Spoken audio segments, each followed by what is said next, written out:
이분은 배고픈 건 참을 수 있어도 책이 고픈 건 못 참으시는 분이에요. 그러다 보니까 설교하실 때도 다양한 예화를 들려주시느라고 속사포로 설교하시기로 유명하세요. 그래서 오늘도 기대해 봅니다. 박수로 뜨겁게 환영하며 김신 목사님 단위로 모시겠습니다. 감개무량합니다.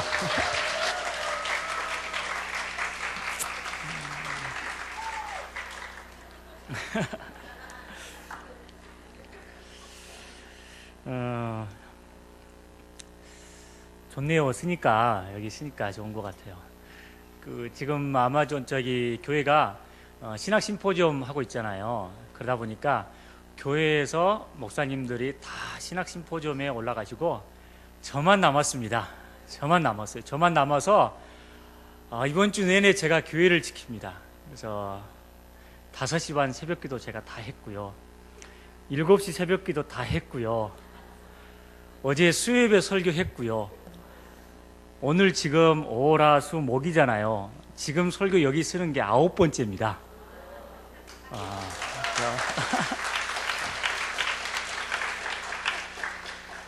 이제 더 이상 없어요. 그러니까 오늘 진액을 뽑고 오늘 열심히 기도하고 하나님 앞에 은혜 받는 시간 될 수 있게 되길 바랍니다.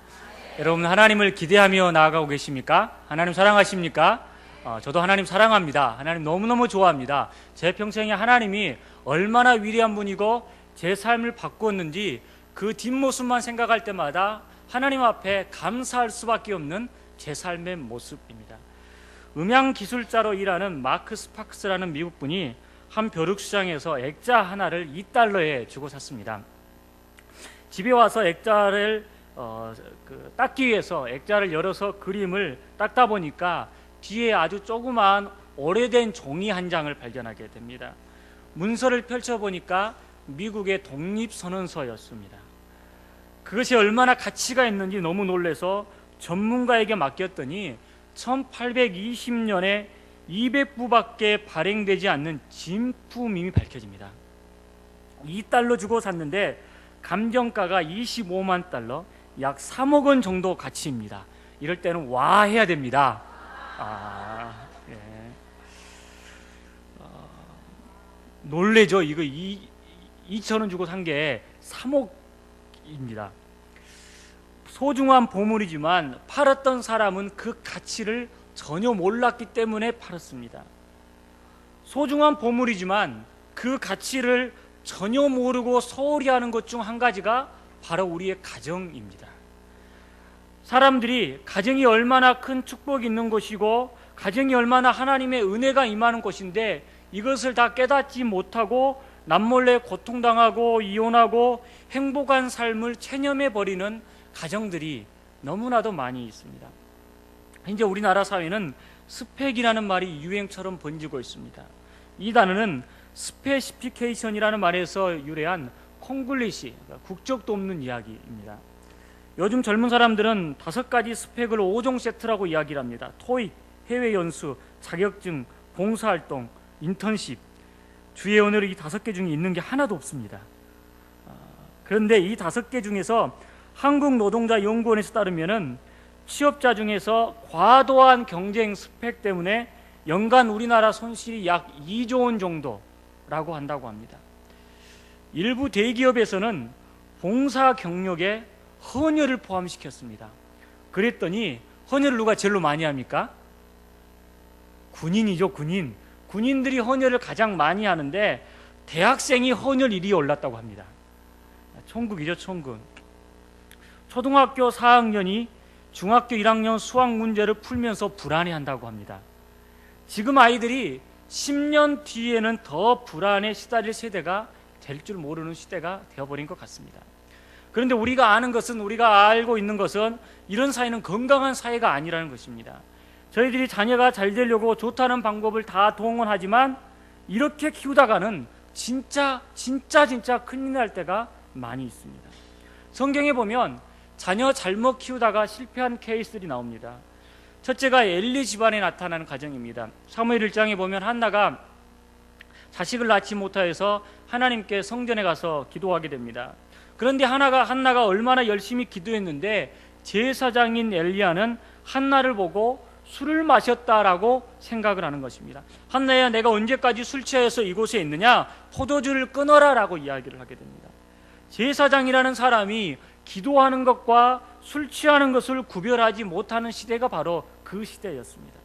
그런데 더 큰 문제는 엘리의 두 아들인 홈리와 비느하스였습니다.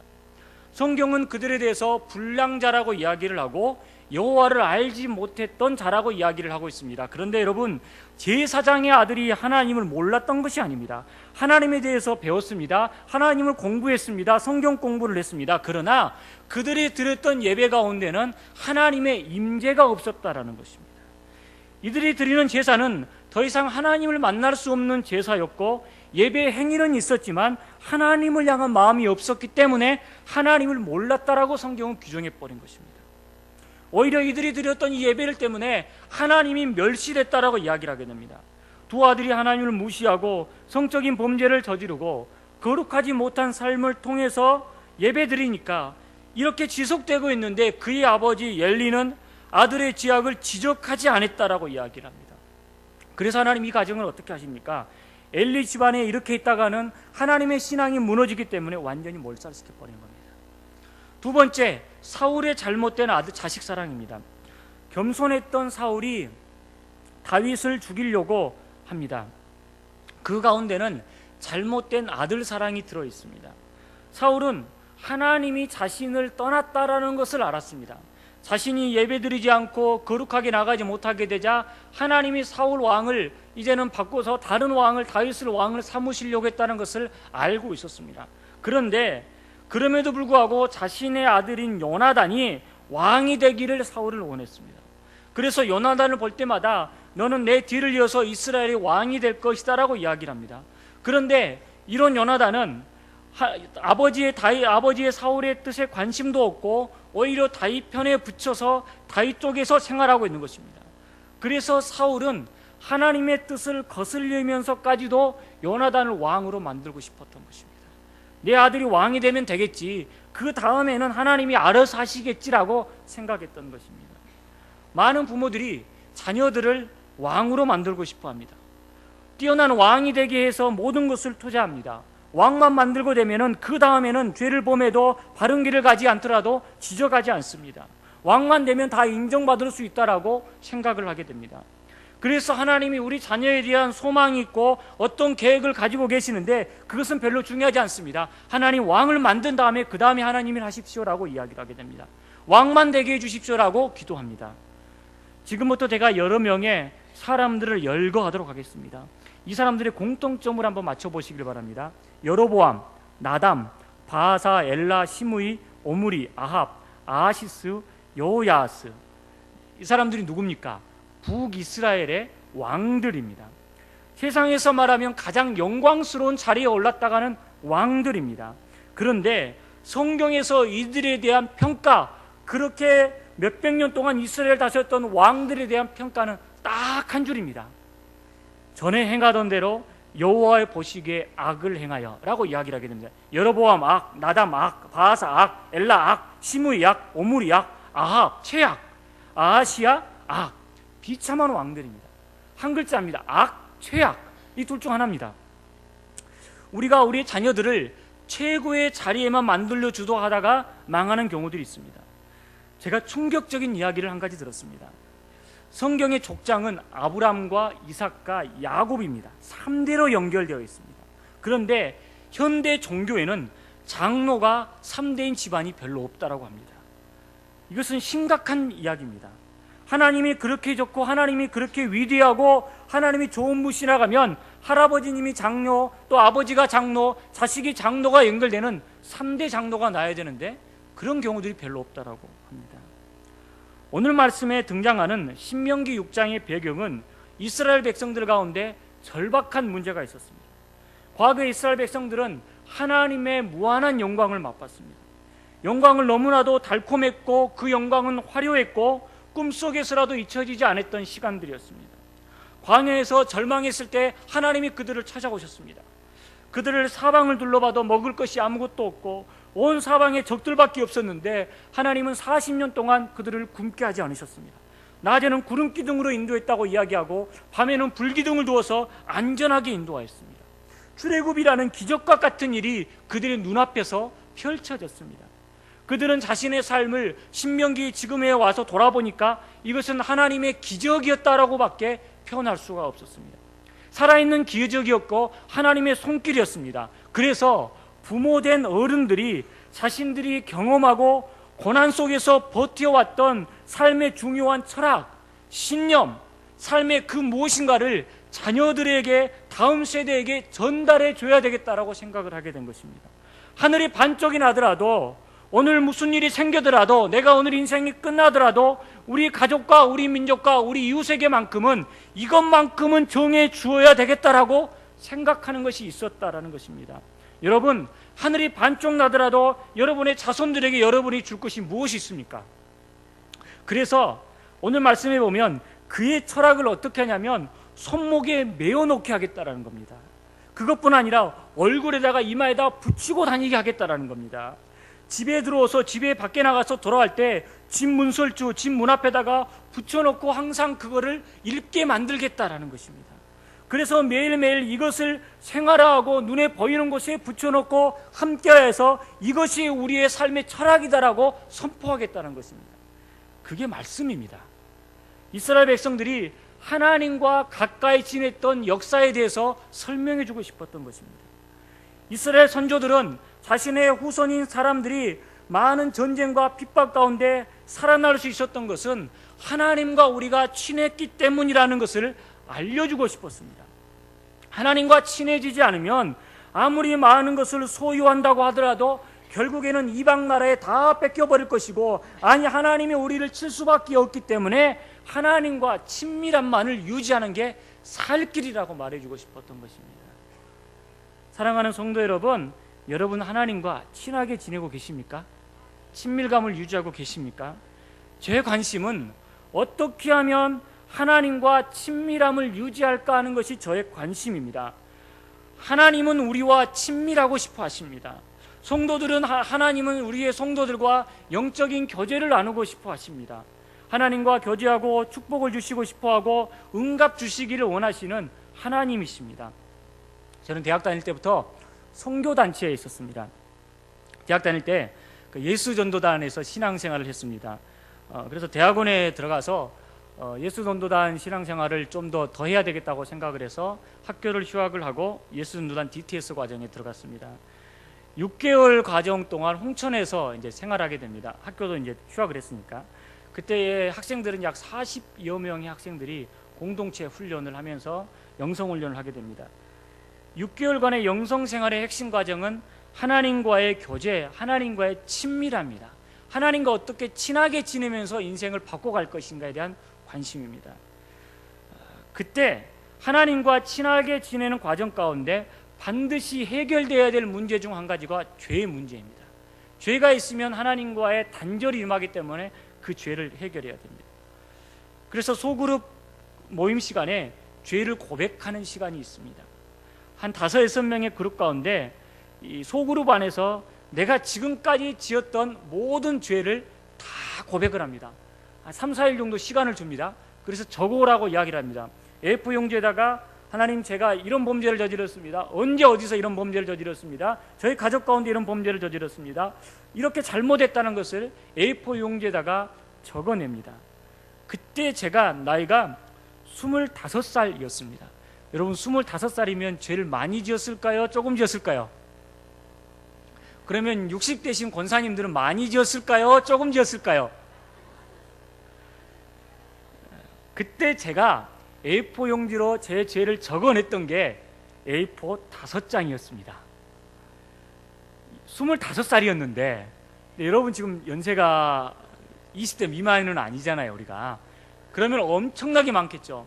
저희와 함께 갔던 분 중 한 분이 여자 권사님이 계셨는데 여자 전도사님이 계셨는데 그분은 A4 15장 적었습니다. 근데 이 과정이 얼마나 힘든 과정인지를 모릅니다. 그거를 적고 화형식을 한다고 불에 태우면 되는데 사람들 앞에서 주님, 제가 이런 죄를 저질렀습니다라고 이 사람들 앞에서 고백하는 겁니다. 그만큼 죄가 해결되지 않으면 하나님과 친밀감이 유지되지 않는다라는 것입니다. 그런데 여러분, 우리가 살다 보면 뭐 조그만 죄들, 그러니까 하나님에게 큰 죄 작은 죄가 없지만 조그만 죄들은 남들 앞에 고백할 수 있죠. 이거 제가 범죄했습니다 라는 건데, 주님이 오시기 전까지 고백 못하는 죄들이 분명히 있습니다. 이거는 다른 사람에게 말할 수도 없고 나의 가족 그 누구에게도 말할 수 없는 이런 은밀한 죄들이 있는데, 이거를 고백하라라는 것입니다. 그때 제가 갈등했습니다. 주님, 죄를 씻어야 주님과 친밀감이 유지된다는 것은 아는데 그 죄를 고백할 수는 없어요. 다른 죄들은 제가 다 이야기하고 용서받을 죄들이 있는데 이것은 안 하겠습니다 라고 제 마음속에 붙잡고 있는 것이 있었습니다. 그렇게 버티고 있는데 주님이 제 마음속에 보여주는 그림이 있었습니다. 제 이성을 동원하고 제 생각을 동원해서 제가 범죄했던 모습들에 대해서 이게 정확하게 영화가 상영되는 것처럼 보여줬습니다. 고통스러웠습니다. 그런데 절대로 저는 그 죄를 고백할 수가 없습니다. 그러면서도 주님, 입술로는 하나님, 죄는 고백 못하지만 주님과 저와 친밀한 관계는 유지하고 싶습니다 라고 이야기를 했습니다. 그때 제가 아주 머리가 빨리 돌아가기 시작을 했습니다. 이 모임이 이상한 모임일지도 몰라. 하나님 앞에, 무슨 사람들 앞에, 대중 앞에 반응한 것이 정상이 아니야 라고 생각했습니다. 그러면서도 이 단체에 제가 오랫동안 있었기 때문에, 믿을 만한 단체였기 때문에, 주님, 진짜 주님이 저와 친밀감을 유지하고 싶다면 저에게 사인을 제가 하겠습니다. 뭔가 주님에게 액션을 걸겠으니 주님이 저에게 이것을 표징으로 보여주십시오 라고 했습니다. 그래서 이렇게 기도했습니다. 주님, 저희 팀 사람 중에서 저에게 사탕을 하나를 주면 이것을 제가 하나님 뜻으로 알겠습니다 라고 했습니다. 그런데 왜 사탕을 했냐면, 저희가 강원도 홍천 산속에 있었기 때문에 이미 한 달 이상 바깥과 출입을 안 한 상태였기 때문에 사탕 구하기가 제일 어려웠습니다. 쉬웠으면 제가 그거 하겠습니까? 가장 어렵고 그동안 제가 한 달 동안 살아오면서 누군가 저에게 사탕을 주는 사람이 없었기 때문에 죄 고백을 하기 싫었기 때문에 이거를 했습니다. 혹시라도 사람 만날까봐 사람들을 도망다니기 시작을 했습니다. 괜히 기도실에 가서 기도했습니다. 괜히 방에 들어가 있었습니다. 그런데 사람을 꼭 만나야 하는 시간이 있습니다. 밥은 먹어야 됩니다. 밥은 먹어야 됩니다. 점심시간이 되었는데 드디어 문제가 터졌습니다. 점심 식사를 맛있게 하고 있는데 한 자매가 제 옆으로 오더니, 신희 형제님, 오늘 제가 이것을 드리고 싶은 마음이 들어요 하면서 뭔가 저에게 주었습니다. 그게 뭐냐면 추파춥스였습니다. 여러분, 추파춥스가 뭔지 아시죠? 빨대가 있어가지고 그 위에 사탕이 놓여 있는 것입니다. 제가 기절할 뻔했습니다. 그 후로 저는 추파춥스 안 먹습니다. 아니, 추파춥스에 대한 경외감이 있습니다. 추파춥스를 볼 때마다 두렵고 떨리는 마음으로 하나님 다음으로 두렵습니다. 하나님은 제 삶 가운데 친밀감을 유지하기를 원했던 것을 제가 알 수가 있습니다. 죄를 고백하고 나니까 제 마음 가운데는 응어리들, 아픔들, 상처를 하나님 앞에 고백하고 대중 앞에 고백하고 나니까 그 다음부터는 너무 좋아서, 하나님과의 관계가 좋아서 잠이 오지 않았습니다. 토끼처럼 제가 깡충깡충 뛰어다녔습니다. 주님은 위대하시고 나 같은 사람 자유 주시고 죄에서 용서하셨다고 소리 지르면서 하나님 앞에 나왔습니다. 주님과 친밀해지니까 영적인 근성들이 다시 살아오기 시작을 했습니다.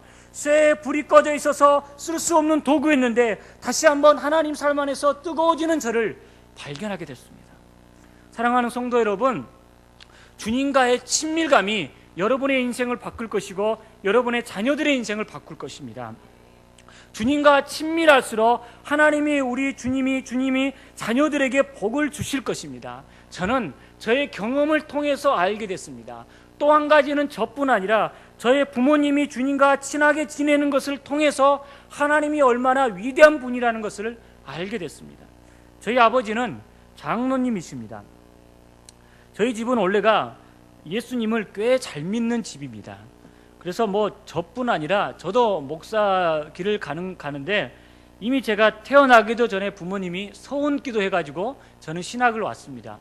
그러니까 저희 집이 꽤 예수님을 잘 믿는 집입니다. 그런데 2000년에 저희 아버지께서 위암 수술을 받으셨습니다. 그런데 그때는 위암이 쉽지 않는 수술입니다. 수술 받고 나서 얼마나 힘이 드십니까? 음식 조절해야 될라, 통증 느끼는 거, 또 아버지로서 가족들을 먹여 살려야 된다는 이 부담감이 이루 말할 수 없는 시간들입니다. 그런데 수술하고 나서 다음 날, 이제 수술하고 나서 수술 경과가 끝나고 나서 퇴원하고 나서 저 집에 오게 되었는데, 집에 와서 저는 쉴 줄 알았습니다. 집에서 좀 편안히 안식을 취하고 좋은 음식 먹고 운동하실 줄 알았습니다. 그런데 제 생각과는 전혀 반대로 그날부터 성경을 쓰기 시작하셨습니다. 그때 말씀으로는 죽기 전에 필사를 한번 하고 싶다라는 것이었습니다. 살려주신 은혜에 감사하여 성경을 쓰겠다라는 것이었습니다. 성경을 쓰기 시작하셨는데 놀랬습니다. 집에 계시면서 직장을 가시면서 시간만 나면 쓰셨습니다. 하루에 5시간에서 7시간씩 성경을 쓰셨습니다. 그런데 이것을 보니까 저희 엄마가 불만이 생겼습니다. 아니, 당신은 환자잖아요. 병원에서 안정을 취하라고 했잖아요. 이렇게 하다가 죽어. 저희 엄마는 사투리를 쓰십니다. 저는 표준어로 이야기하는 겁니다. 그러면서 저희 어머니가 저희 아버지를 말리기 시작을 했습니다.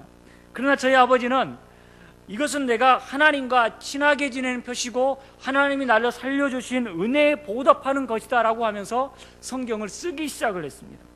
그러면서 두 분의 싸움이 지속됐습니다.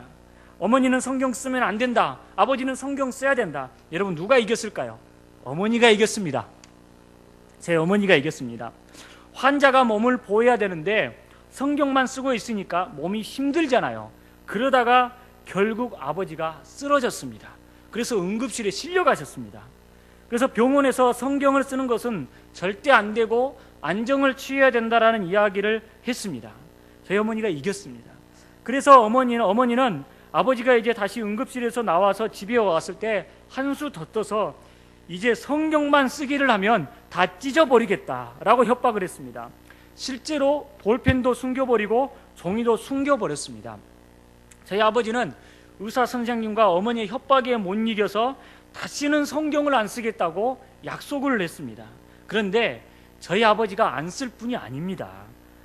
어머니에게는 안 쓴다고 해놓고 어머니가 밤에 들어가서 주무시면 몰래 나와서 새벽과 같이 성경을 쓰셨습니다. 결국 성경을 필사를 8개월 만에 다 쓰셨습니다. 그래서 이것을 쓰고 나서 저희 아버지가 저에게 이렇게 이야기를 하였습니다. 내가 병들어서 죽는다고 느낄 때가 내 인생의 가장 큰 최고의 위기였다. 그러나 반대로 하나님의 말씀을 쓰기 시작할 그때가 하나님께 가장 친밀감을 느끼는 시간이었다.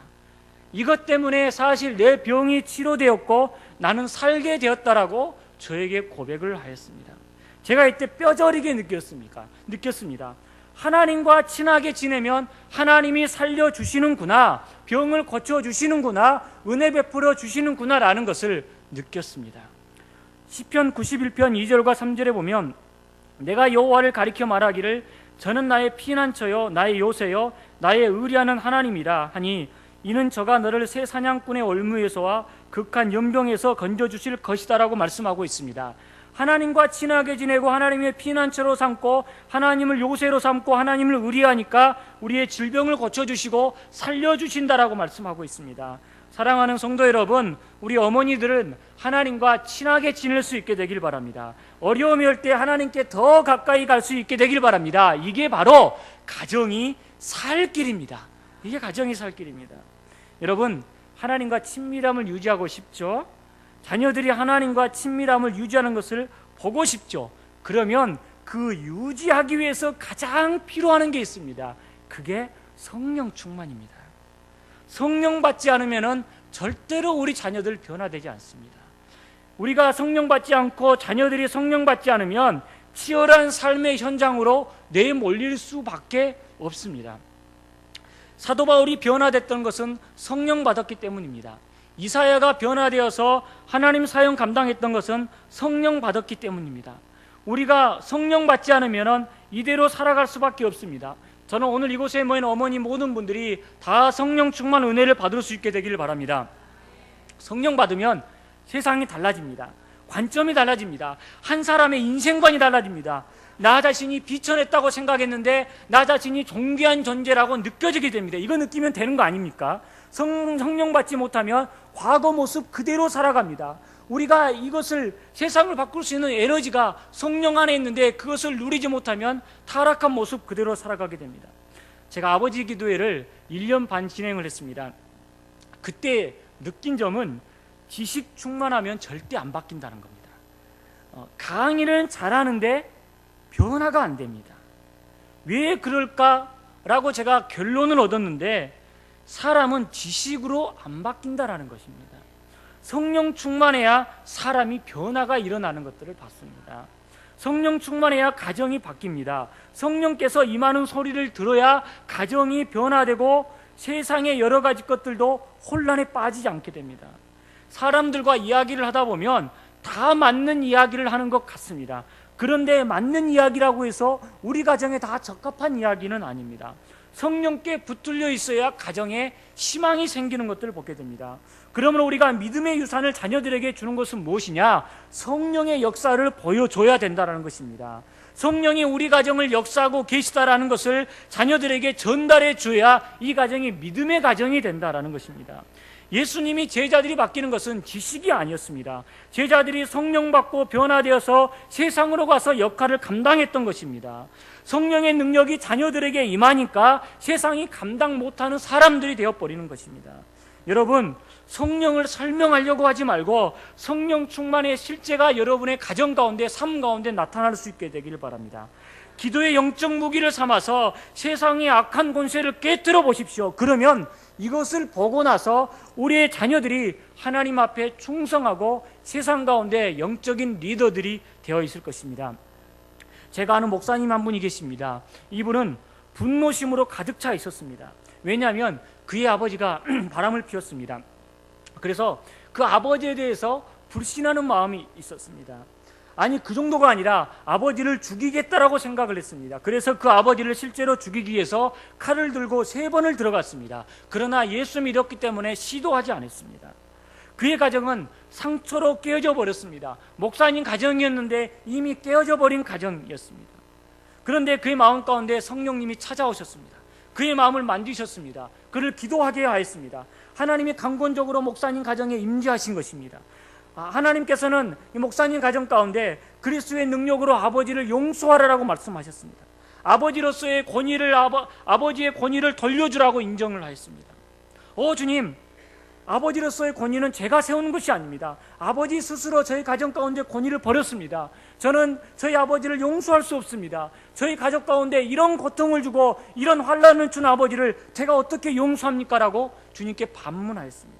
그런데 주님은 계속해서 강력하게 용서하라고 말씀하셨습니다.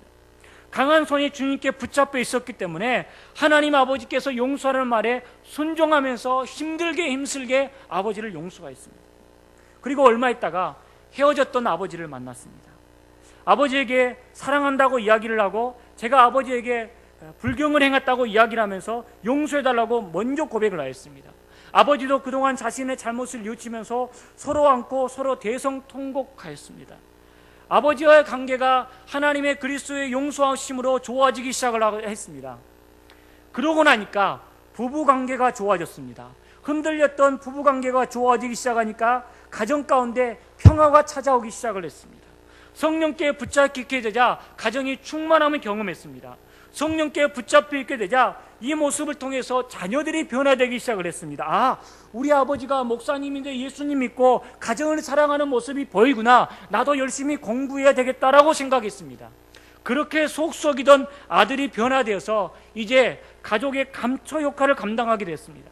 자녀 가운데 비전이 심어졌던 것입니다. 가족이 회복됐던 것입니다.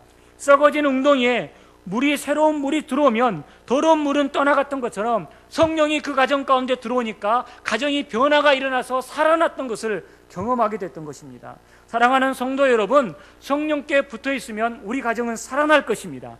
여러분이 먼저 성령 충만을 받을 수 있게 되길 바랍니다.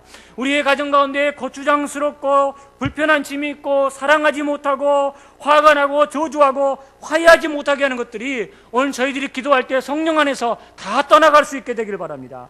그래서 우리의 가정이 예전은 전쟁터였고 싸움터였고 불안불안했던 이 가정이 이제는 지긋지긋한 이 고통이 풀어져서 하나님의 축복과 사랑이 넘치는 귀한 가정이 될 수 있게 되길 바랍니다.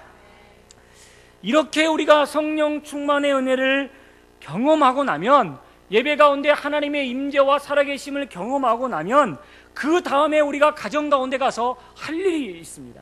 우리 7절부터 9절 말씀 읽으셨는데 다시 한번 읽도록 하겠습니다. 내 자녀에게 부지런히 가르치며 집에 앉았을 때든지 길을 행할 때든지 누웠을 때든지 일어날 때든지 이 말씀을 강론할 것이며 너는 또 그것을 내 손목에 메어 기호로 삼으며 내 미간에 붙여 표를 삼고 또 내 집 문설주와 바깥문에 기록할지니라. 아멘. 이 말은 자녀들이 신앙생활을 할 수 있도록 환경을 만들어 주라는 것입니다. 손목에다가 표를 만들고 누워있을 때도 말씀을 듣게 하고 곳곳에 붙여서 집안 곳곳에 영적인 환경을 만들어 주라는 것입니다. 가정에서 영적인 환경을 만들어 주어야만 자녀들이 하나님 말씀을 접할 수가 있습니다. 학생들에게 공부할 수 있는 환경을 만들어 줘야 공부할 수 있는 것처럼 우리 부모님들은 가정에 가셔서 영적인 환경을 만들어 주시길 바랍니다. 영적으로 깨어 기도하고 영적으로 살아갈 수 있는 환경을 만들어 주면 자녀들은 성장하게 됩니다. 제가 아버지 교제를 담당하면서 강사분 중에서 공통점을 발견하게 됐습니다.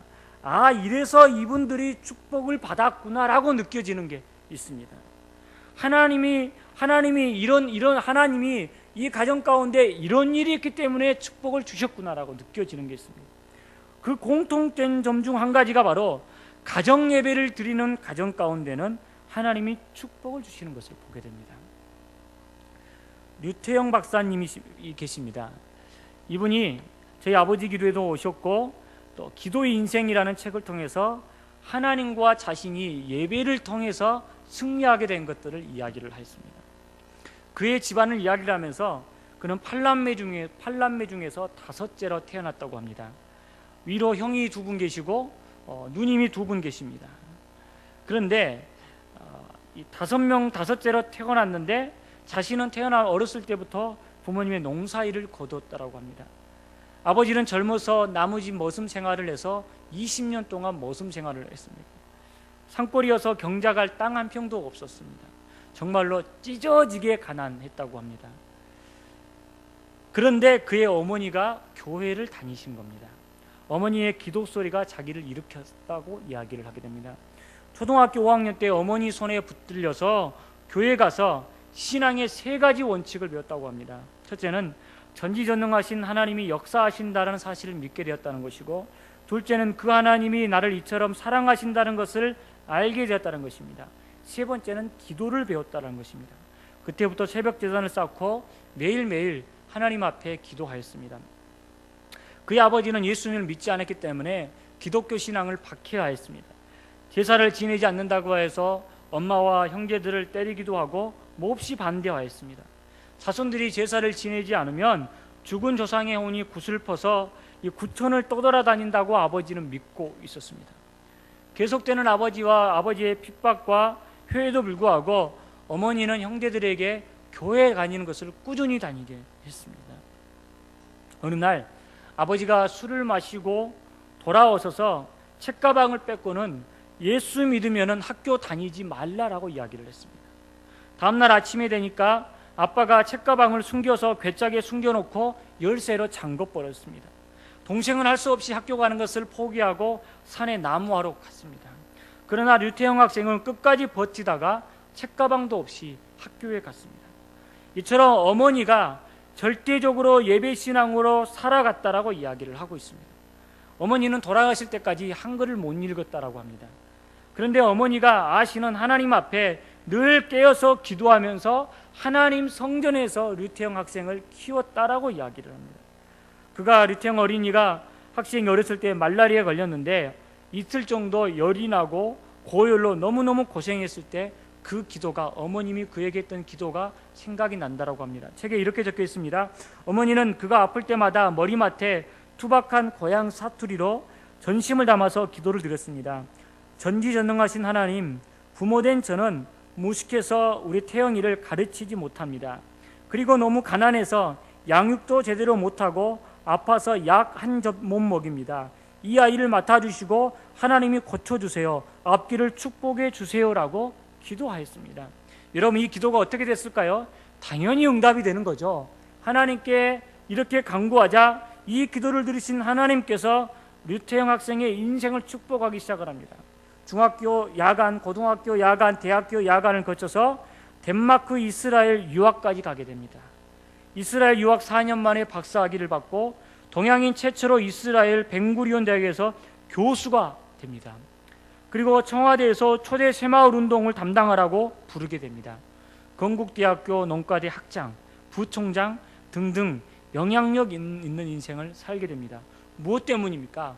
어머님이 기도하고 어머님이 그렇게 예배드렸던 것, 끈질기게 예배했던 것을 보여줬기 때문이라고 그는 고백합니다. 사랑하는 성도 여러분, 예배드리는 영적인 환경을 만들어 주시길 바랍니다. 자녀들이 하나님 앞에 예배하고 충성하고 말씀 앞에 가까이할 수 있는, 변화될 수 있는 환경을 만들어 줄 수 있게 되길 바랍니다. 제가 어머니 기도의 말씀을 준비하려고 이제 예경 집사님이 책 이야기했는데 책 몇 권 보러 서점에 갔어요. 갔는데 속상했어요. 책을 보면서. 왜냐하면 자녀들을 위해서 키워야 된다라는 책들이 너무 세속적인 책들인 거예요. 너무 성공 위주고 하나님이 보시기에 이런 책들을 좋아할까라는 책들의 부류가 너무 많더라고요. 그래서 이런 책들 내가 설명해 주려고 어머니 기도하는 거 아니지라고 생각을 하다가 한 권의 책을 봤는데 이 책은 괜찮았습니다. 그게 전혜성 씨가 쓴 엘리트보다는 사람이 되어라 라는 책입니다. 들어보셨습니까? 네. 엘리트보다는 사람이 되어라. 오늘 이거 판매 1위 될 수도 있을 것 같아요. 굉장히 두꺼운 책이에요. 네, 두꺼운 책이에요. 그 쉬운 책은 아닙니다. 전혜성 씨가 8순이 넘는 분입니다. 이 책을 재판했더라고요. 10년 전에 이 책을 냈고 나서 다시 재판했던 책입니다. 워낙 이분 자체가 유명한 분이라서 알고 있었지만 책을 통해서 이분의 철학을 한 수 배울 수 있었습니다. 먼저 이분은 6남매를 두었는데 자녀들이 공부를 하는 것이 장난이 아닙니다. 남자들부터 이야기를 하면 첫째 아들은 예일대와 의과대를 졸업하고 2009년 오바마 행정부의 차관보가 임명되게 됩니다. 둘째 아들은 하버드대를 졸업하고 하버드와 MIT에서 의학 박사 철학을 받습니다. 충격 좀 받죠, 우리가? 좀 꿀리죠, 우리가 이러면. 셋째 아들은 하버드 로스쿨에서 법학 박사를 받습니다. 그리고 2009년에 미국 국무부의 법률 고문으로 임명받게 됩니다. 넷째 아들은 하버드가 그 전문대도 아닌데 왜 이렇게 많이 들어가는지 이게 하버드 사회학교를 졸업하고 전공을 미술로 바꿔서 현재 미술가로 활동하게 됩니다. 아들 4명이 이렇고요. 첫째 딸은 하버드대를 졸업하고 MIT에서 이학 박사 학위를 받고 중앙대 화학과 교수로 재직하고 과학대학 학과장이 됩니다. 마지막 딸 하나, 여기는 좀 삐딱했으면 마음이 좀 편할 텐데 하버드대에서 법학 박사 학위를 받고 여성 최초로 예일대 로스쿨 석사 임상 교수가 됩니다. 6명이 다 하버드 예일이에요. 공부하는 것들이 책에 적혀 있어요. 이렇게 하니까 공부가 이렇게 됐다고 돼요. 그렇게 공부를 하니까 이런 좋은 대학에 가겠구나라고 생각할 정도로 공부를 했습니다. 그런데 이분이 중요하게 인생 가운데 다루는 철학이 2가지가 있습니다. 첫째는 책 제목처럼 엘리트보다는 사람이 되라는 것입니다. 덕이 제주보다 앞서면 망한다고 생각하여서 사람들에게 좋은 리더가 돼서 영향력을 주는 덕을 끼치는 인생이 되라라고 이야기를 하고 있습니다. 자기 분야에서 최고가 되는 것은 사회에서 봉사하기 위해서 최고가 되어야 한다는 것을 자녀들에게 끊임없이 심어줬습니다. 두 번째 중요한 것은 아침 식사는 꼭 해야 된다는 것입니다. 이게 마음에 들었습니다. 식사는 꼭 해야 된다는 것입니다. 그런데 아침 식사는 반드시 기도로 시작한다는 겁니다. 아침이면 어김없이 가족들이 모여서 기도로 하루를 시작한다라는 것입니다. 아침이면 어김없이 자녀들이 6명이 모여서 엄마와 또 아빠가 모여서 기도로 하루를 시작합니다. 자녀들에게 대해서 기도의 순번을 정합니다. 그리고 아침 식사에 모여서 식사하기 전에 기도합니다.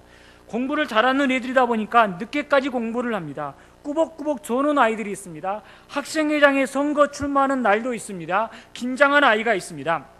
그러나 무슨 일이 있더라도 모여서 기도로 시작한다는 것입니다. 이게 이 집안의 불문율이라는 것입니다. 어느 날은 자녀 중 한 명이 몸이 불편해서 고열이 일어났다고 합니다. 그런데 강제로 깨서 일어나게 해서 기도하고 아침밥 먹게 만들었다고 합니다.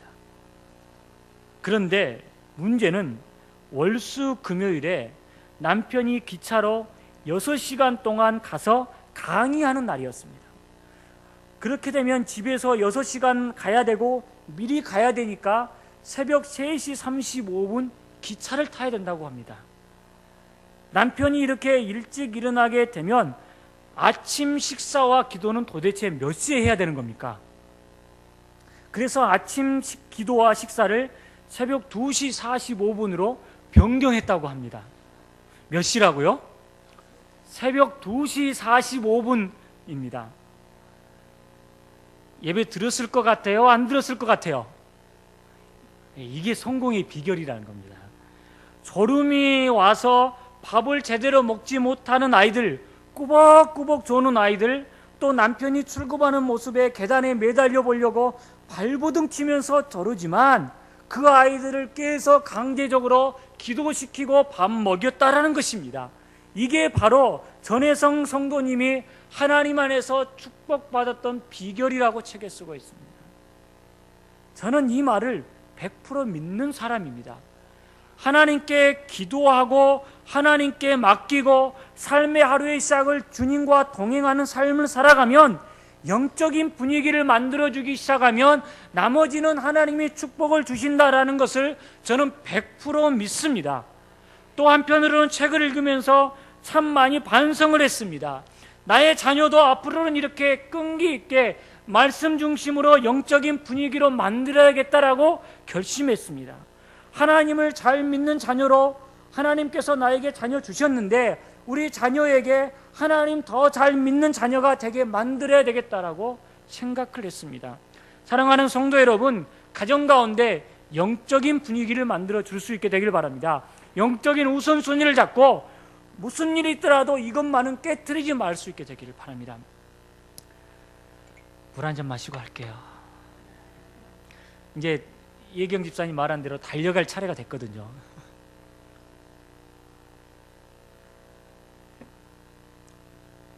성도 여러분, 제가 몇 사람 이야기를 했습니다.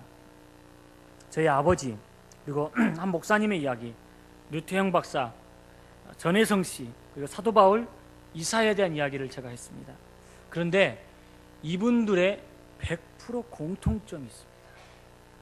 이분들만이 가지고 있는 공통적인 특징이 있습니다. 이분들 모두는 다 성령 받고 변화된 사람들이라는 것입니다. 위로부터 오는 능력을 받고 살아갔던 사람들입니다. 여러분, 오늘 말씀을 준비하면서 저는 한 가지 기도만 하였습니다. 주 성령이여 임하여 주시옵소서. 우리가 주님 앞에 기도하기 시작할 때 밖에서부터 몰아오는 태풍과 같은 성령이 어머니 기도의 가운데 임하기를 원합니다. 나는 이 기도 한 가지만 하였습니다. 시골에서 연을 날리다 보면 연이 올라갑니다. 공중바람을 타게 되면 그때부터는 연줄만 풀어주면 연이 자유자재로 날아가게 됩니다. 공중바람을 안 타면 연이 날아갈 수가 없습니다. 기도의 바람, 영적인 바람을 타기 시작하면 그 가정부터 우리 가족들은 비상하고 날아갈 것입니다. 시골에서 우물을 팔 때 펌프질을 하게 됩니다. 처음에는 물이 나오지를 않습니다. 처음에는 힘이 듭니다. 물이 조금 나옵니다.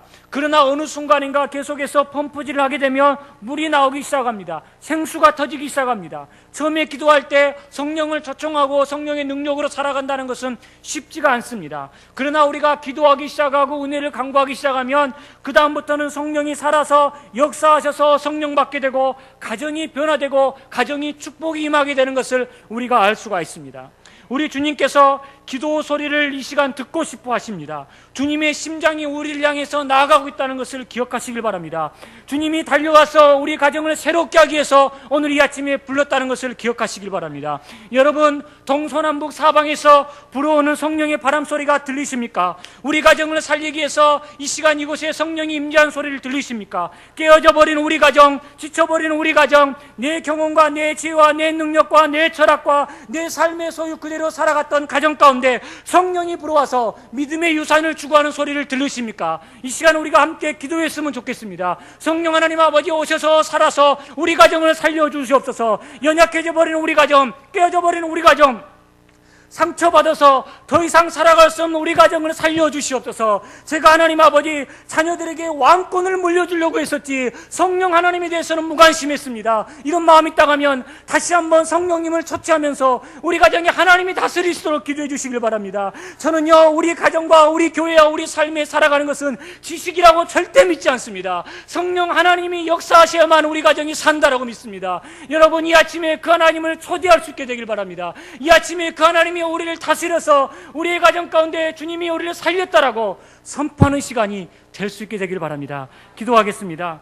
하나님 아버지, 이 시간 성령이 터져나오길 원합니다. 기도가 터져나오길 원합니다. 하나님, 영적인 물꼬가 닫혀져 있고 갇혀져 있다고 하면 이 아침에 기도할 때 성령이 임할 수 있도록 인도하여 주시옵소서. 밖에서 몰아치는 태풍과 같은 성령이여 어머니 기도에 찾아오셔서 연약해져 버린 우리의 자녀들이 다시 회복되고 살아날 수 있도록 인도하여 주시옵소서. 공부 가운데 포기했던 마음들, 세상 가운데 갈등했던 모든 마음들이 완전히 기도를 통해서 깨어져 버리고 주님의 살아계심을 경험하는 시간 되도록 인도하여 주시옵소서.